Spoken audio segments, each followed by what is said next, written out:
Hello বন্ধুরা, দেখো ভাই, দেশি ছাগল পালন এইভাবে করে যদি ছাগল পালন করা হয় তাহলে ছাগলের লাভ হবে।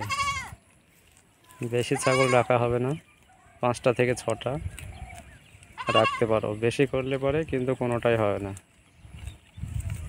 আর যদি 4-5টা রেখে দাও, একবার বাড়িতে খেতে দিতে হবে, একবেলা এদিকে নিয়ে আসতে হবে,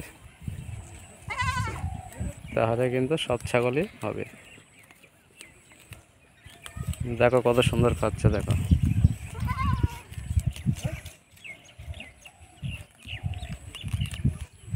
আর ছাগলের ব্যাপারে যদি কোনো ভিডিও লাগে অবশ্যই কমেন্টে জানাবে। ছাগলের খাওয়া কিভাবে পরিচর্যা করতে হয় সেগুলো আমি পরের ভিডিওতে জানাবো। ভিডিওটা ভালো লাগলে শেয়ার করে রাখবে, সাবস্ক্রাইব করবে আর একটা লাইক দেবে।